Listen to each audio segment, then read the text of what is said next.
E eu resolvi fazer esta live sem aviso prévio, também para matar saudades das minhas aulas, que eu fazia aqui semanalmente. Hello para quem está a chegar. E eu ontem coloquei um post sobre a liberdade de pensamento. E eu senti aqui no meu coração que queria falar convosco sobre isto, mas mais aplicado à nossa alimentação. E nada melhor do que uma hora de almoço, como a de agora, para falarmos sobre a liberdade alimentar. Quanto ou como é que o nosso pensamento influencia o nosso comportamento alimentar, a maneira como nós vemos os alimentos, a maneira como nós interagimos com a comida, com os momentos sociais, aquilo que nós pensamos sobre os alimentos, sobre nós, antes, durante e depois das refeições. Eu ontem no post, que ontem foi o Dia Mundial da Liberdade de Pensamentos, eu fiz uma reflexão a dizer que efetivamente não é aquilo que nós vivemos hoje em dia. Nós hoje estamos completamente condicionados e somos constantemente influenciados por coisas externas. Isso aplica-se também à nossa imagem corporal, à nossa forma de nos alimentarmos. Estamos constantemente, e agora com as redes sociais, constantemente a comparar-nos os corpos, não é? Temos vergonha de ir à praia, temos vergonha de mostrar o nosso corpo porque acreditamos que há um padrão de beleza a seguir. Acreditamos e pensamos que não somos boas o suficiente. Acreditamos que não sabemos o que comer ou que estamos a fazer asneira em comer determinado alimento, que determinado alimento vai nos fazer bem ou mal. Ou seja, a reflexão é mesmo sobre pensar daquilo que nós pensamos, é trazer à consciência e ao momento presente tudo aquilo que nós vivemos e que nos está a aprisionar cada vez mais, principalmente com a nossa relação connosco mesmas e também com a comida. Porque eu, em consulta, vejo muita gente que faz contínuas dietas, e isso é uma prisão alimentar, é uma prisão mental, que vivem em sofrimento constante porque acreditam que certo alimento é permitido e outro alimento é proibido, que não conseguem, por exemplo, emagrecer, que não conseguem ir a um evento social sem sentir aquela pressão, aquela ansiedade, aquela culpa, e acham que não são merecedoras de viver uma vida livre com a comida. Acreditam que o corpo é imperfeito, que não merecem demonstrar, por exemplo, as pernas, os braços, a barriga, e isso é uma construção mental, obviamente manipulada por fatores externos, mas quando nós conhecemos quem verdadeiramente nós somos e o que é que queremos e como queremos viver, e principalmente comer, não é? Porque comida é algo prazeroso, é uma necessidade básica. Então ontem eu deixei um post com as 9 atitudes do mindfulness, ou seja, como é que nós poderemos trabalhar a nossa mente para conseguirmos estar mais focadas no momento presente e com isto melhorar não só a nossa qualidade de vida, mas obviamente também o nosso comportamento perante a comida. E então, assim, muito resumidamente, e se você não viste o post, depois está no meu perfil, um dos princípios e a da primeira atitude que nós temos para praticar esta atenção plena, para melhorar então o nosso pensamento, nós e a comida, ou seja, vou aplicar estas atitudes mais para o comportamento alimentar, é ter uma mente de principiante. E o que é isto, a mente de principiante? Basicamente é nós olharmos para um alimento como se nunca o tivéssemos visto. Ou seja, certamente desse lado deves ter algum medo de comer determinado alimento, seja um chocolate, um pão, hidratos de carbono, algum alimento que tu sintas ansiedade em comer porque acreditas que se calhar ele vai te engordar ou vai te fazer mal ou que não devias estar a comer, ou dependendo da quantidade que estás a comer. Mas quando nós temos esta mente de principiante, tal e qual como as crianças, as crianças na fase da introdução alimentar, e tu dás um alimento para a mão e a criança fica a observar o alimento e mete um pouquinho à boca e volta a olhar para o alimento, ou seja, ela está a contemplar o alimento, está a comer com atenção plena. Por isso é que eu digo que as crianças são puras, elas ensinam-nos muito. Por isso é importante nós comermos os alimentos com uma mente de principiante. Pega naquele alimento em que tu tens alguma ansiedade de comer, em que comes compulsivamente, por exemplo, um chocolate, e olha para ele como se fosse a primeira vez que o tivesses a ver, como se fosse a primeira vez que vais saborear aquele alimento. Vais ver que comendo com atenção plena, comendo mais conectada com o alimento em si, tu vais comer mais devagar e certamente as tuas compulsões, a forma como tu comes vai diminuir, porque tu não estás com aquela ansiedade de eu já sei o que é isto, então vou comer. Por isso, relaxar e comer o alimento como se nunca o tivesses visto. Isto vai-te ajudar no teu comportamento alimentar no sentido de vais estar mais conectada contigo. Ok? Depois, o segundo ponto, e é o mais desafiante então, é o não julgamento. Nós, normalmente, no almoço, por exemplo, agora que está a chegar a hora do almoço, nós estamos constantemente a julgar. Ou seja, vamos comer e não devia comer isto, não devia comer tanto, se calhar devia comer menos, isto é mau, isto é saudável, isto não é saudável, isto é permitido, isto não é permitido. Ou seja, nós estamos constantemente a julgar tudo aquilo que nós comemos e também quem nós somos. Porque eu sou gorda, porque eu não tenho força de vontade, porque eu não consigo deixar de comer, porque eu não consigo comer menos ou comer mais. Ou seja, nós passamos o dia todo em constante julgamento. E quando isto é aplicado à comida e a nós mesmas, obviamente que isso vai contribuir para que o nosso comportamento alimentar, a nossa relação connosco e com o nosso corpo saia prejudicada, ok? Por isso, o não julgamento é uma das principais bases para nós começarmos a ter uma melhor relação connosco e com a comida. Ou seja, permite ir agora para o almoço, para o jantar, para o lanche, sem julgar o alimento como saudável, não saudável. Chama-lhe o nome. Imagina que vais comer, sei lá, a massa à bolonhesa. É massa com bolonhesa. Ou seja, não é hidrato de carbono. Ou seja, vamos olhar para a refeição como o alimento e não como nutrientes. Porque uma refeição é muito mais do que nutrientes. E vamos perceber que estamos a comer sozinhas, estamos a comer acompanhadas. Era isto que me apetecia. Está-me a saber bem, não me está a saber bem. Quando nós começamos a tomar atenção de como é que nós estamos a comer, a transformação começa a acontecer e sem julgar. Porque se tu não julgares um alimento como proibido, tu não vais te sentir culpado ao comê-lo. Porque se tu, imagina, pegas num chocolate e comes um chocolate e chamas, ok, estou a comer um chocolate, tu não vais sentir culpa. Em vez de dizeres, estou a comer este alimento que não devia comer, que é proibido e que me vai engordar. Obviamente que assim a culpa vai começar a surgir, ok? Por isso, não julgamento é um desafio que eu vos lanço para vocês fazerem nesta refeição, no lanche, no jantar, sem julgar o alimento. Olhem para a vossa rotina alimentar, olhem para os alimentos que vocês mais gostam de comer e percebam onde é que eu estou a julgar, onde é que eu também me estou a julgar, ok? Depois, aceitação. É muito comum também encontrar em consulta pessoas que não aceitam basicamente aquilo que gostam ou não aceitam o próprio corpo. E eu estou sempre a dizer que nós precisamos de aceitar para mudar. E aceitar não quer dizer que eu vou aceitar o meu corpo, aceitar a minha alimentação e não vou fazer nada com isso. Aceitar quer dizer que eu tenho de acolher, eu tenho que ter consciência como é que as coisas, seja a minha alimentação, seja o meu corpo, estão hoje em dia para conseguir gerar transformação. Ou seja, imagina que estás com um peso que não te sentes confortável, que a tua alimentação não te está a satisfazer, te sentes constantemente mal disposta, sem energia. Tens de aceitar o teu momento presente. Tens que olhar para o teu corpo e dizer, ok, é este corpo que eu tenho hoje em dia, o que é que eu posso fazer para melhorar a partir daqui? Ok? Tal e qual como a alimentação. Ok, eu gostava de ter uma alimentação mais equilibrada, que me deixasse com mais energia, mais saciada, onde eu gostasse de comer os alimentos sem ter culpa. Ok, eu tenho de aceitar que hoje em dia eu tenho estes hábitos alimentares e quais hábitos é que não me estão a ajudar e quais novos hábitos é que eu posso começar a implementar. Ok? Por isso o primeiro passo é aceitar. Olhem para o vosso corpo, olhem para a vossa comida, toquem no vosso corpo, porque ele existe e é vosso e não é de mais ninguém. E vai ser nesse corpo que vocês vão fazer toda a vossa jornada aqui na Terra. Por isso, aceitar é um pilar fundamental para conseguirmos gerar então a transformação. Ok?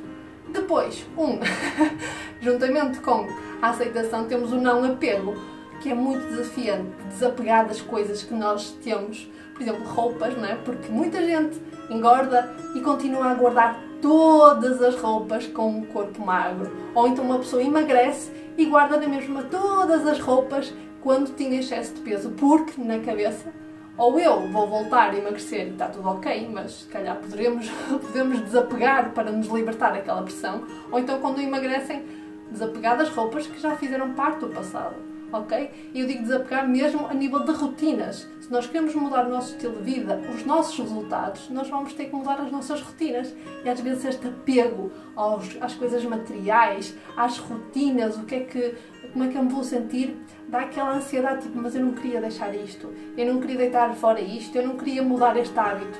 E é esse não apego que nós temos que começar a trabalhar em nós, ok? Porque o apego é uma criação mental, nós criamos uma ligação emocional com um objeto, com a comida, e quando começamos a praticar o não apego, porque se nós pensarmos bem, quando deixamos aqui a nossa vida em matéria, não é? Na Terra, nós não vamos levar nada, certo? Por isso é que eu digo que o não apego é desafiante, porque nós criamos ali uma ligação emocional, mas é possível nós começarmos a dissociar-nos disso e perceber que, tipo, ok, faz sentido manter isto na minha rotina, não faz sentido manter isto. Essas roupas fazem sentido continuarem aqui ou só me estão a deixar num estado emocional mais em baixo? E é isso que nós temos que começar a escolher, ok? Depois, não apego, junta-se a confiança. Nós precisamos de confiar sobretudo no nosso corpo. Precisamos de confiar que nós somos capazes e que temos a sabedoria interna de saber quanto e como comer, quando comer, onde comer, ok? Muitas vezes nas sessões, o maior desafio é a dizerem, ok Ana, mas quanto é que eu preciso comer? O que é que eu vou comer?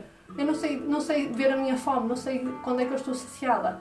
E nós não ouvimos o nosso corpo, nós não confiamos no nosso corpo. Se nós estivermos com atenção plena ao nosso corpo, se estivermos a escutar o sinal que ele nos dá, como, por exemplo, se fores intolerante à lactose e se comes um alimento com lactose, tu vais perceber que o teu corpo vai te comunicar. Certamente vais ficar com os intestinos desregulados, vais ficar, se for como eu, que eu sou intolerante, ficava com a boca toda arrebentada, ficava enjoada, mal disposta, ou seja, o nosso corpo tem uma maneira, a sua sabedoria interna, de comunicar connosco. Só que nós temos que lhe dar ouvidos, ok? E muitas vezes nós estamos a comer e às vezes até mesmo pelo contexto da vida nós estamos tão desconectadas que nós nem sabemos se já comemos, a quantidade que comemos, e quando reparamos, por exemplo, que já estamos saciadas, é já quando já estamos basicamente cheias, já indispostas, já nos está a doer o estômago, já estamos desconfortáveis. E isto aqui nós temos que confiar no nosso corpo e perceber que todos os sinais que ele nos dá estão certos. A intuição, ela existe. A intuição está dentro de cada uma de vocês. E cada uma de vocês sabe o que quer comer, a quantidade que quer comer, como quer comer e até quando. Ou seja, a quantidade que vocês querem comer, que vos seja necessária para o vosso corpo. Porque, como eu estou sempre a dizer, nós não somos robôs, onde eu digo, tu vais comer só isto de 3 em 3 horas. Isso é impensável, é impossível, ok? Por isso confiem no vosso corpo. Ele sabe perfeitamente o que é que está a fazer e ouçam-no, ok? E para ouvir o nosso corpo nós temos que estar conectados ao nosso momento presente, ok?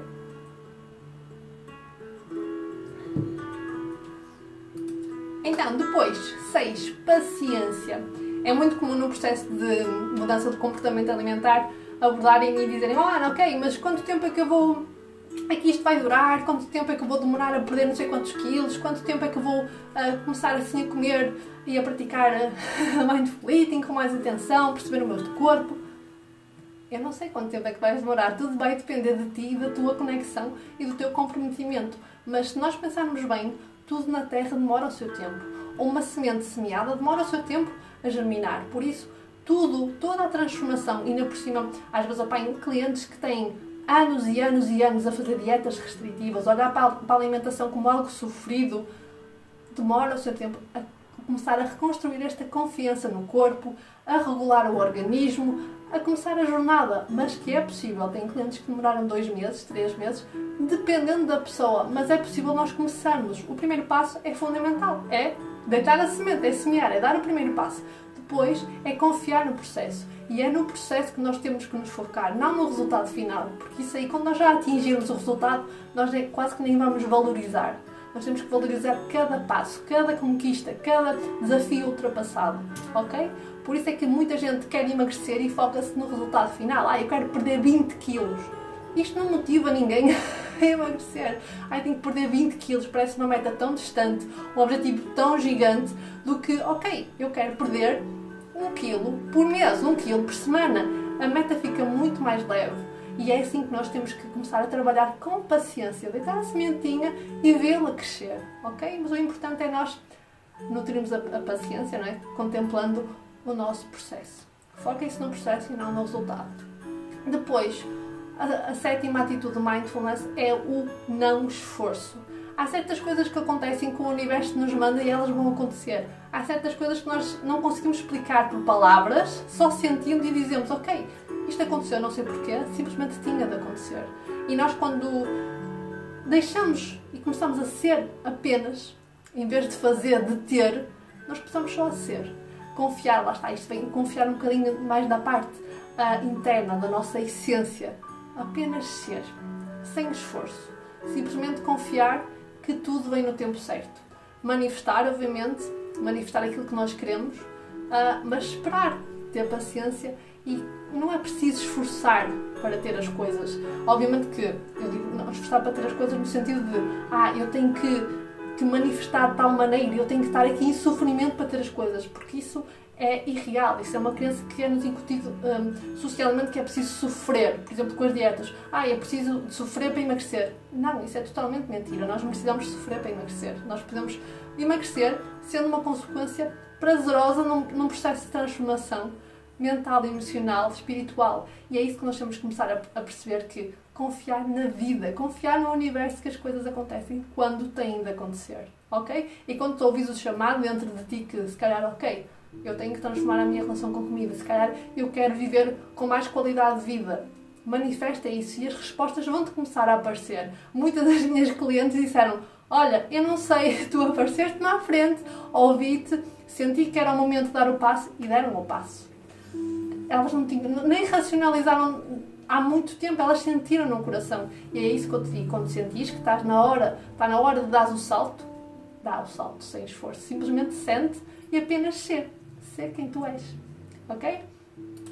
Depois, o oitavo passo é gratidão. Gratidão pela vida, gratidão pela abundância de alimentos que nós temos diariamente à mesa. Certamente agora vais almoçar e vais ter uma mesa, uma marmita repleta de comida. E se tu pensares bem, todo o esforço que foi preciso fazer, fizeram centenas de pessoas, quanto tempo é que esses alimentos precisaram de ter para nascerem, para serem fabricados, né? Por isso, o cereal, que seja carne, que não seja carne, peixe, quanto tempo é que isso demorou a ser o processo até chegar à tua mesa? Por isso agradece cada pedaço de comida que tu tens na mesa, porque isso faz parte de ti, faz parte da Mãe Terra, é a tua conexão com a Terra. Da mesma maneira que tu precisas de sol, água e comida para sobreviver, um cereal, por exemplo, precisa também de água, sol e está a crescer na terra, ou seja, onde nós metemos o nosso pé. É isso que nos liga à terra. E quando nós começamos a ter esta ligação de gratidão com a comida, a nossa relação começa a transformar-se, porque nós começamos a contemplar cada vez mais e a dar valor a cada nutriente e a cada alimento que nós metemos cá dentro. E é isso que nos faz mudar a percepção de quais alimentos é que eu quero comer, como é que eu quero comer, como é que eu me quero sentir. E agradece todos os dias, e eu às vezes partilho aqui nos stories, agradeço todos os dias, nem que sejam 3 coisas do teu dia-a-dia, nem que seja porque eu hoje respirei. Porque nós às vezes nem damos fé que o nosso corpo é tão incrível que faz coisas sem nós lhe dizermos para ele fazer. Ele faz as coisas da mesma maneira que ele diz quando é que tem fome e está saciado. Nós é que não estamos habituadas a ouvir. E por fim, generosidade. Nós precisamos tanto isto da nossa sociedade, de ajudar, de estar presente para o outro, porque às vezes muita gente diz, eu não tenho dinheiro para ajudar os meus amigos, a minha família, ou nós arranjamos imensa desculpa para não ajudar o outro, mas às vezes o outro só precisa simplesmente que nós estejamos presentes, que ouvimos sem julgar, que ouvimos outra pessoa sem criticar, que numa mesa nós estejamos lá a comer sem julgar o que outra pessoa está a comer, sem julgar o corpo da outra pessoa e até a nós mesmas, ok? Por isso, seja generosa contigo, pratica a autocompaixão. Ou seja, por isso que eu digo que o meu atendimento é amoroso e gentil, porque nós temos que nutrir isso em nós para conseguir espelhar para o outro. A sociedade precisa de pessoas que se amem e que amem o outro incondicionalmente, ok? E nós às vezes esquecemos que pensamos que é só com material que ajudamos o outro. E não, de todo. Não é com o material que nós ajudamos o outro. Nós ajudamos o outro estando presente para o outro. Às vezes em silêncio. É o necessário. Às vezes um abraço é mais gratificante do que dinheiro, por exemplo. Ok? É às vezes como eu digo sempre, cozinhar para mim é terapia, cozinhar para o outro é dar amor. Eu cozinhando para, por exemplo, para o meu marido, eu estou-lhe a dar amor. Isso é um gesto generoso. Eu não preciso de dar só a comida. Só o ato de eu cozinhar é um ato de ele estar presente e querer nutrir-me a mim, nutrir a ele, nutrir-nos a nós. Às vezes o silêncio, a companhia, ouvir a pessoa sem tudo aquilo que nós falámos nos passos anteriores, sem julgar, aceitar, ok? Olhar para a história da pessoa como se fosse a primeira vez, porque nós estamos sempre com a mente com a monkey mind, ou seja, sempre com a mente de macaco completamente acelerada, que nós não temos paciência, e é um dos passos, como eu disse há bocadinho, para viver, para ouvir o outro, para nos ouvir a nós. E somos nós que temos, como eu digo, o comando na mão para desacelerar a nossa vida. Nós temos essa capacidade mental de perceber, ok, o meu pensamento está completamente a mil. Nós estamos completamente, quando nós estamos em dieta, não é? Completamente a pensar em comida o dia todo. É como se a vida não tivesse mais nada para além da comida. E eu adoro muito, muito comida. Ainda hoje nas histórias coloquei que para mim a comida é uma dádiva. Por isso, libertar a mente da comida, libertar-nos do julgamento. Sermos generosas connosco, trabalharmos com autocompaixão, percebermos que se não tratarmos de nós, não cuidarmos de nós, não vamos estar capazes, não é? Na nossa melhor essência para o outro, ok? Por isso a liberdade de pensamento começa em nós questionarmos a maneira como nós pensamos, aquilo que nós acreditamos sobre nós, sobre os alimentos. Será que efetivamente comer pão faz mal? Será que o chocolate me vai engordar? Onde é que vocês ouviram isso? Quem é que vos disse que para emagrecer precisam de sofrer? Que precisam de fazer dieta? Ou seja, precisam de cortar aquilo que mais adoram? Quem é que vos disse isso? Comecem a questionar de onde é que as informações vêm. Testem no vosso corpo. Vocês sentem-se bem a fazer aquilo? É que normalmente as pessoas que vêm ter comigo a fazer dieta, nenhuma está feliz. Foi sempre um tempo de sacrifício, foi sempre um sofrimento fazer aquilo. Então, porquê é que fazes? Se isso te causa sofrimento, porquê é que fazes? É uma escolha tua. E é isso que nós temos que começar a perceber, que somos nós que começamos a criar a nossa própria prisão mental. E a liberdade de pensamento, a liberdade de expressão parte de nós. Nós somos, como eu digo, podemos ser as nossas melhores amigas, mas também somos as nossas inimigas. Nós estamos constantemente a cobrar-nos, a dizer que nós não conseguimos, que somos isto, somos aquilo, e nós começamos a perceber que se nós começamos a mudar esta relação connosco mesmas, tudo o resto começa a fluir. Começamos a dizer, ok, quem é que eu sou de verdade? Mesmo que para quem esteve cá presente, em direto, vos tenha mesmo ajudado a perceberem que nós temos a chave na mão, como estou a dizer, para abrir aqui a portinha da liberdade alimentar. Eu quero muito que vocês percebam que é uma escolha. E nós temos escolha de não sofrer com comida, nós temos escolha de conseguirmos ter uma boa relação com o nosso corpo, de começar a nutrir uma boa relação connosco em frente ao espelho, não é? Muita gente não se olha ao espelho, muita gente foge do espelho, muita gente foge de si mesmas. Mas nós temos que aceitar, que também é um passo que eu falei há bocadinho, e por isso eu quero muito deixar-vos esta mensagem que estava a sentir aqui no coração. Espero mesmo que os ilumine de alguma maneira desse lado. Se tiverem alguma dúvida, já sabem que estarei aqui para vocês. Um resto de bom dia, um beijinho sem luz do vosso coração. Até à próxima!